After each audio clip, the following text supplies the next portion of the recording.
Bienvenidos a Fuera de Plano, un podcast de historias con historia.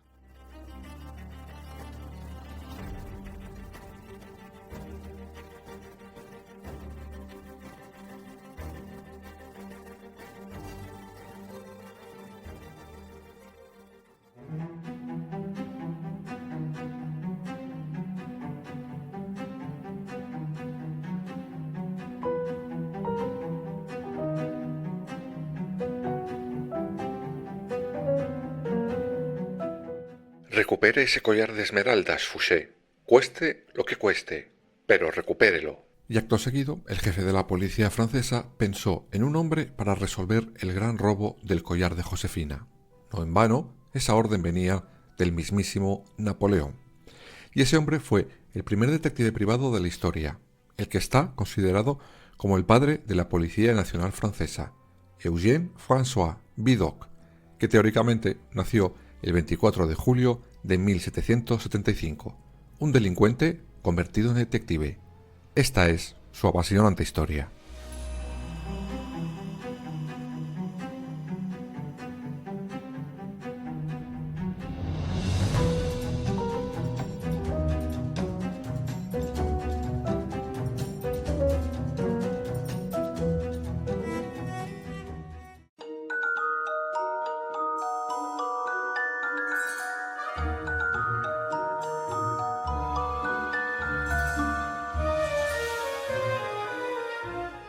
Pero, ¿quién es este peculiar personaje y cómo pasó de ser un ladrón a convertirse en el padre de la policía moderna francesa?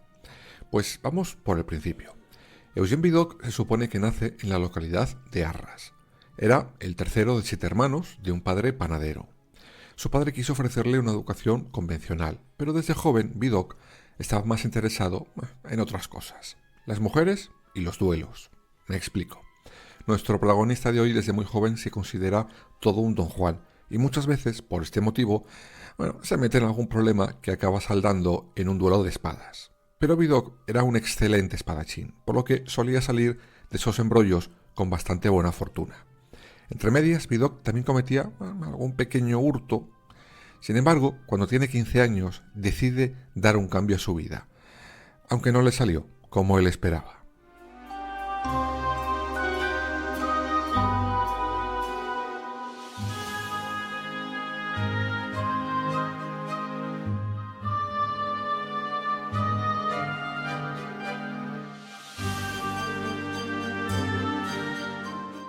Resulta que decide robar 2.000 francos que su padre guardaba en la caja fuerte. Su intención era largarse a Estados Unidos. Sin embargo, después del robo, sus cómplices, en una noche de borrachera, le quitan todo el botín.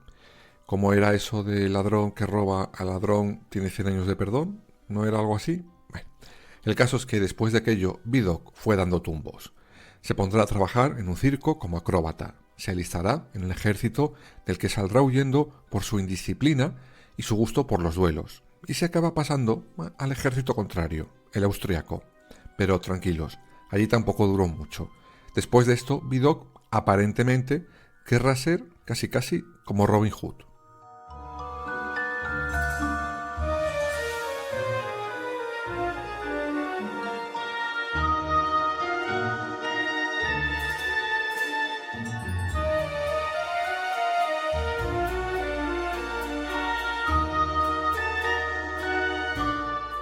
El caso es que se refugia en Bélgica, con papeles falsos, claro está, y se enrola en una banda de forajidos, supuestamente para dar caza a los contrarrevolucionarios, aunque lo único que hacían era robar todo lo que podían para quedárselo ellos. Y claro, lógico que al final Vidocq acabó dando con sus huesos en la cárcel. Y aquí será cuando la vida de nuestro protagonista dé un giro de 180 grados. ¿Y de qué manera?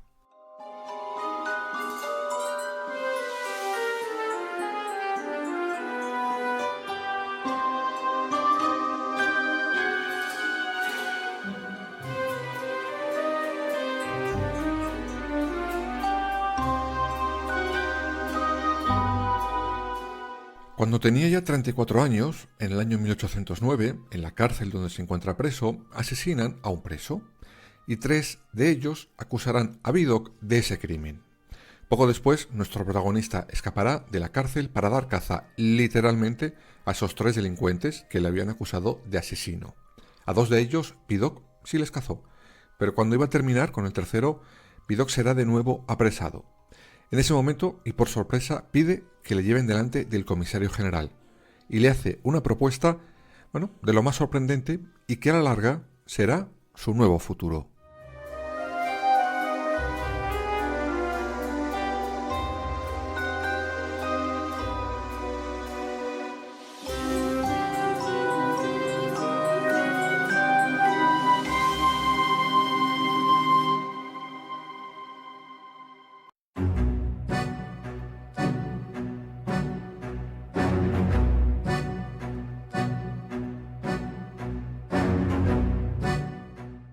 Esa propuesta no era otra cosa que ingresar en la policía. Sí, tal cual. Vidocq le dice al comisario que quiere cambiar de vida, que está harto de estar en la cárcel y huyendo. Sin embargo, el comisario no le cree.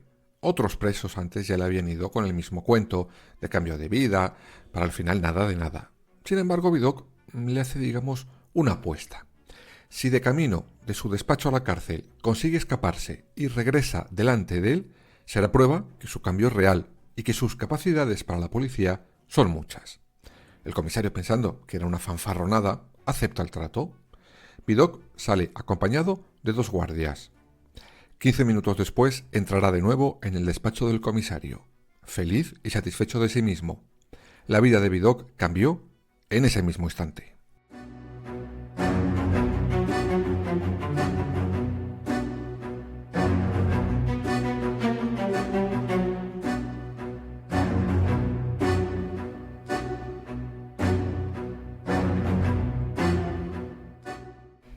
El comisario no tuvo más remedio que aceptar el trato y le pone a trabajar, a modo de prueba. Prueba que pasó con nota, pues en apenas 15 días la mayoría de los criminales de la ciudad de Lyon serán arrestados gracias a Vidocq.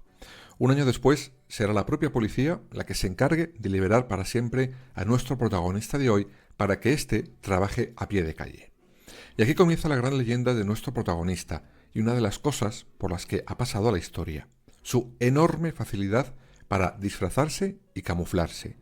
Era el hombre de los 1000 disfraces, y como ejemplo de lo bien que interpretaba esos papeles, una vez alguien le llegó a contratar como asesino a sueldo para asesinarse a sí mismo. Será en este momento cuando Vidocq sea requerido para el delicado asunto del robo del collar de Josefina, con el que hemos arrancado este capítulo, aunque eso lo vamos a dejar para el final. Tan solo 2 años después de aquella acusación de asesinato en prisión, en 1811, Vidocq crea la llamada Brigada de Seguridad. Esto no era otra cosa que un grupo de agentes secretos cuya misión era infiltrarse en los grupos de delincuentes para recabar información. Será, como no, el propio Vidocq, con su experiencia, el que se encargue de instruir a esos nuevos integrantes de esa brigada. Miembros, que serán algunos exdelincuentes, como él, pero también policías, investigadores, médicos o mendigos. Tal fue el éxito de esa brigada que en un año la incorporan como un cuerpo más de la policía oficial francesa y nombran, como no, a Vidocq su responsable.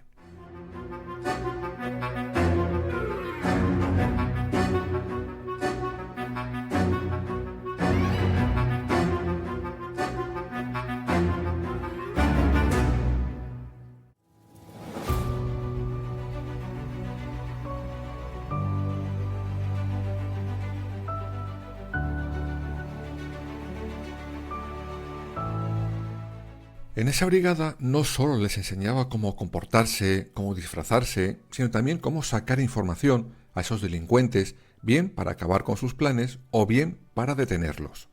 Por todo esto, es considerado como el padre de la criminología moderna, ya que empleará unas técnicas totalmente desconocidas hasta ese momento.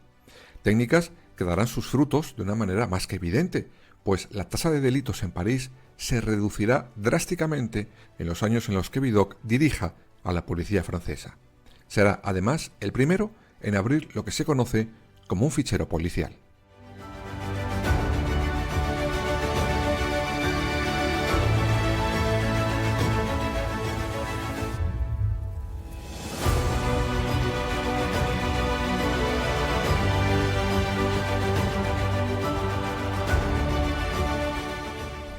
Otra de las grandes aportaciones de Vidocq a la policía, incluso actual, será el estudio de la balística forense.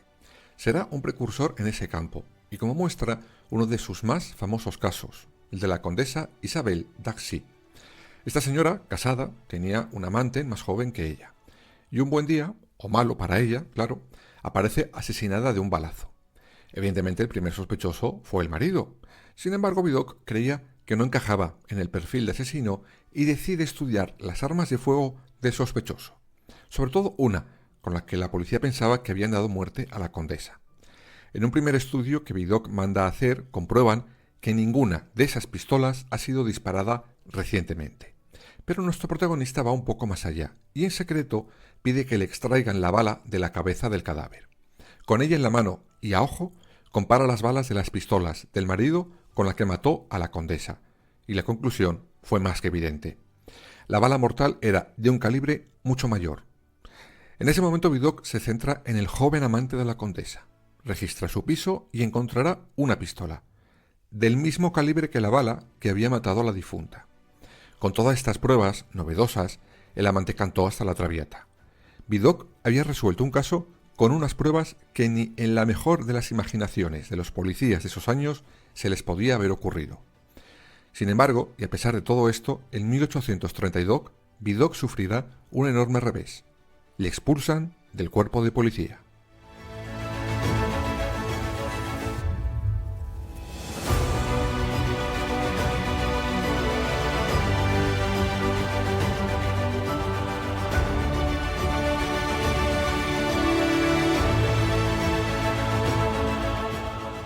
Ese año a Vidocq le acusan de instigar y planear un asesinato durante los llamados movimientos bonapartistas.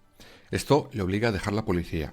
Sin embargo, Vidocq aprovecha todo lo que había aprendido y hará algo de nuevo por lo que va a pasar a la historia. Al año siguiente fundará la Oficina de Inteligencia, la que está considerada como la primera agencia de detectives privados de la historia.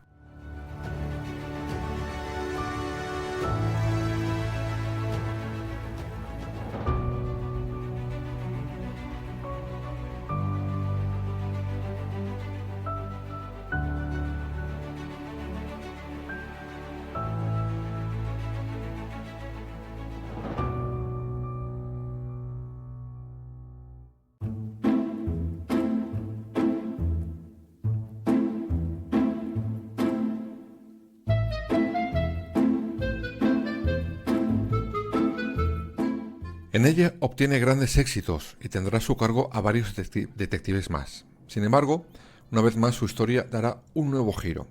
En 1842 la policía le vuelve a acusar de un delito, en este caso de una detención ilegal y de haberse quedado con unos fondos de un caso de malversación que curiosamente él mismo ayudó a resolver.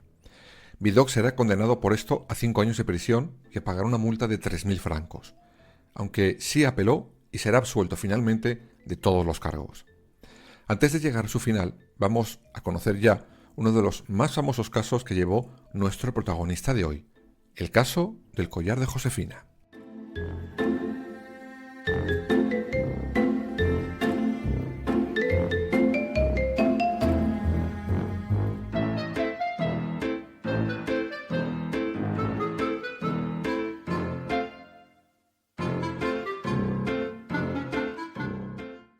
Estamos en octubre de 1809. La emperatriz, por poco tiempo ya, Josefina, descubre que un collar muy valioso ha desaparecido. Era un regalo del que pronto sería su exmarido. Josefina informa a Napoleón y este, evidentemente, entra en cólera. En ese momento llama al ministro de la policía, Fouché, al que le dirige la frase con la que hemos arrancado este capítulo. El problema era que Fouché no era policía de calle, sino policía política. Por eso, decide contar con una ayuda de alguien de quien ya sabía que estaba ayudando y mucho a la policía, Vidocq. Y era claro, según el ministro de la policía, que quién mejor que un delincuente para atrapar a otro delincuente. Y Vidocq comenzó a hacer su magia. Se disfraza, como él solo sabía hacer, empieza a investigar por tabernas y demás tugurios donde bebían los delincuentes del momento, y ¡zas! En tan solo 3 días, Vidocq detendrá al ladrón y consigue recuperar el famoso collar de esmeraldas de la emperatriz Josefina. Os podéis imaginar la cara de sorpresa y de satisfacción que se le quedó al pequeño emperador.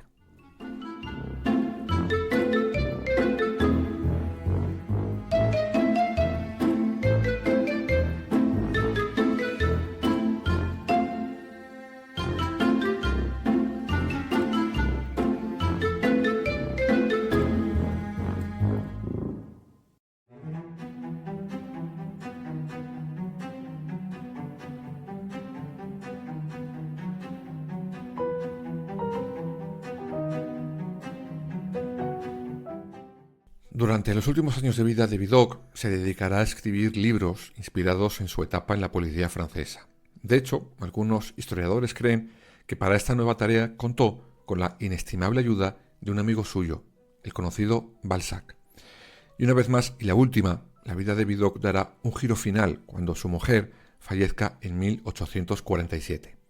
En ese momento cerrará su agencia de detectives y se retira definitivamente. Bueno, casi. Alguna vez echará una mano, en algún caso, a la policía francesa. En abril de 1857, Vidocq sufrirá una parálisis en su casa de París. Finalmente, el 11 de mayo de ese mismo 1857, Vidocq, el delincuente que no solo se convirtió en el mejor policía de la época, sino que abrió caminos a la propia policía del futuro, pasó a mejor vida.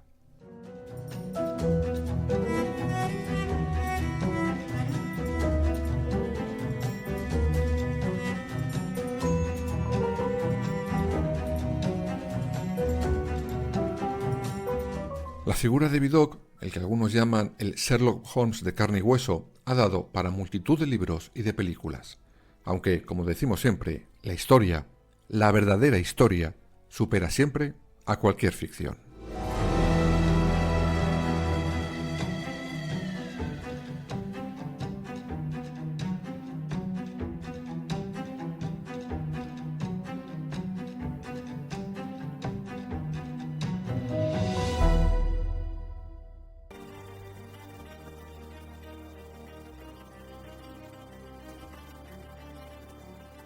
Escúchanos en las principales plataformas digitales y ahora también en nuestra página web www.fueradeplanopodcast.es y síguenos en todas las redes sociales, Twitter, Instagram, Facebook y Threads.